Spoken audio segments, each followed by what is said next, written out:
भारत की प्रथम महिला प्रधानमंत्री इंदिरा गांधी का जन्मदिन महानगर मुरादाबाद में कांग्रेसियों द्वारा मनाया गया। कांग्रेस सेवा दल की बैठक में बोलते हुए वक्ताओं ने कहा कि इंदिरा गांधी ने देश की एकता अखंडता के लिए अपनी खून की एक एक बूंद निछावर कर दी है। हमें उनकी कुर्बानियों को हमेशा याद रखना चाहिए और कांग्रेस को मजबूत करने के लिए कार्य करना चाहिए। साथ ही देश की एकता अखंडता के लिए कांग्रेसियों को एकजुट होकर पूरी जनता तक संदेश देना चाहिए। जिला व महानगर कांग्रेस सेवादल की संयुक्त बैठक में भारत की प्रथम महिला प्रधानमंत्री स्वर्गीय इंदिरा गांधी की जयंती पर उन्हें याद किया गया। साथ ही उनके चित्र पर माल्यार्पण कर सभी ने उन्हें श्रद्धांजलि अर्पित की।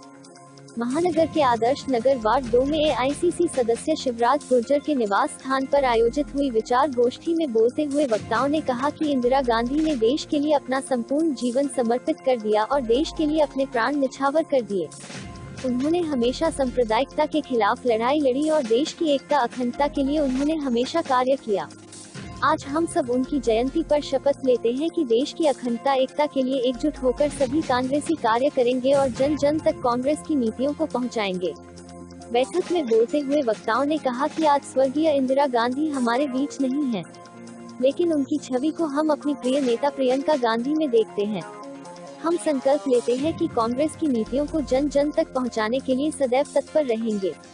कार्यक्रम में मुख्य रूप से एआईसीसी मेंबर शिवराज गुर्जर, जिला अध्यक्ष अनुराग शर्मा, महानगर अध्यक्ष अफसर खान, अतुल शर्मा, नितेश अग्रवाल, नरेंद्र सैनी, सूरजपाल गुप्ता, अनिल गुर्जर, कबीर अहमद, गुड्डे भाई उर्फ नसरुद्दीन, अनमोल गुप्ता, आदिल खान, शमशेर खान, गौतम कार्तिक, अब्दुल मन्नान, गौसिया साबिर, कृपाल सिंह, मोहम्मद रिजवान, उबैदुल्ला, जाकिर हुसैन, शाकिर हुसैन, मुल्ला रईस अहमद समेत बड़ी संख्या में कांग्रेस कि मेरे खून का एक एक कतरा इस देश को जीवित रखेगा, तो वो राजीव जी में भी महसूस हुई। उनके टाइम में जब चुनाव हुआ तो आज तक के इतिहास में किसी भी दल को इतनी सीटें नहीं मिली। कांग्रेस को 402 सीटें मिली थी। ऐसी शख्सियत जिसके जाने के बाद जो लोग उनका समर्थन भी नहीं करते थे, उन्हें श्रद्धांजलि के तौर पर उनके बेटे को प्रधानमंत्री बनाया। उसमें इंदिरा जी की छवि देखी लोगों ने, इसलिए 402 सीटें आई।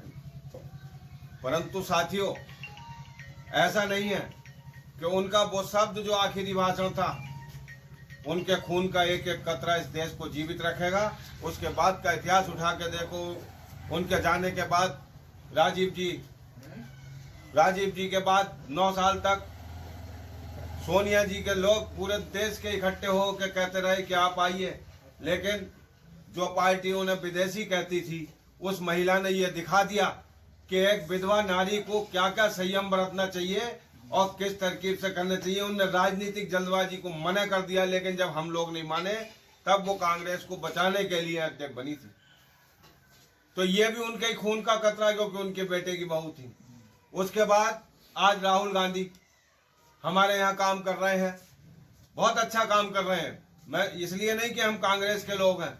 आज अगर इतिहास उठा के देखो तो राहुल गांधी ने वो परंपरा कायम करी है, जब नेता लोग घरों में दरवाजों पर नहीं जाते थे, वो आदमी पैदल घूम घूम के घरों में रुकता है, रातों को जो है अपना जीवन गांवों में काटता है और किसी दलित के और गरीब के आदमी के यहाँ भी खाना खा लेता है। वो इंसान ये दिखाना चाहता है, वो देखना चाहता है कि इस देश की जनता को क्या क्या तकलीफें हैं। उन तकलीफों को जान के वो उस चीज पर लड़ाई लड़ता है वो इंसान। लेकिन हमारा दुर्भाग्य, हमारे देश में एक जहर रूपी संस्था जो आरएसएस के रूप में काम कर रही है, उसने एक प्रोपगंडा बनाया कि जो परिवार इस देश के लिए मर मिट गया, वो आगे को कैसा ना हो गया। आज हमारे आगे ये मौका आया है कि वो दोबारा खड़ा हो गया तो हमारा नाम लेने वाला नहीं होगा। इसलिए उन्होंने एक पूरी विंग लगा दी, गांव देहात सब जगह एक ही काम है। राहुल गांधी कोई शब्द बोलते हैं, उसका उल्टा बना के प्रचार करा जाता है, उनकी खिल्ली उड़ाई जाती है। लेकिन साथियों, खिल्ली उड़ाने वालों की खिल्ली अब जनता उड़ाने जा रही है, क्योंकि आज जनता ये समझ चुकी है कि राहुल गांधी जब भी बोलते हैं, जो बोलते हैं, उस समय भले ही अच्छा ना लगे, लेकिन बाद में उनकी हजारों बातें कही हुई आज भी सिद्ध हो रही हैं। चाहे वो कोरोना हो, चाहे देश की अर्थव्यवस्था हो, जो बात राहुल गांधी ने कह दी, देश आज रहे हैं। जो कि एक स्लोगन चल रहा है, फकत आपने देखा होगा, जिसमें लोग कह रहे हैं कि ये प्रियंका नहीं आंधी है, दूसरी इंदिरा गांधी है। तो इसलिए हम लोग अभी निराश न हो। हमारे बीच हमारी इंदिरा गांधी जी आ चुकी हैं और हम लोगों के लिए जद्दोजहद और संघर्ष कर रही हैं। आप लोगों से मेरी गुजारिश है कि कांग्रेस को जिंदा करने के लिए हम लोगों का साथ दें, मजबूत बने और कभी भी ना सोचे कि हम अकेले हैं। आप लोगों का साथ रहा तो इंशाल्लाह हम कांग्रेस को फिर जिंदा करेंगे और फिर लाके सत्ता में खड़ा करेंगे। 19 नवंबर को उनका जन्म हुआ था, तो एक हमारी परंपरा भी है, सब जगह सामाजिक हिसाब में भी रहता है कि जो जन्मदिन मनाया जाता है। हम आज उनका जन्मदिन मना रहे हैं और इस अवसर पर हम सब जनों ने एक शपथ ली है कि राष्ट्रीय एकता को कायम करते हुए, हिंदू मुस्लिम सिख ईसाई भाईचारे पर चलते हुए, सारी कौमों को एक साथ रखते हुए, हम सबको इंदिरा जी के बताए हुए रास्ते पर चलते हुए, उनके बताए हुए जो भी काम है, जो अभी मैं समझता हूँ जो वो करना चाहती थी वो अधूरे रह गए हैं, उन कामों को हम पूरा करने के लिए आज शपथ लेते हैं।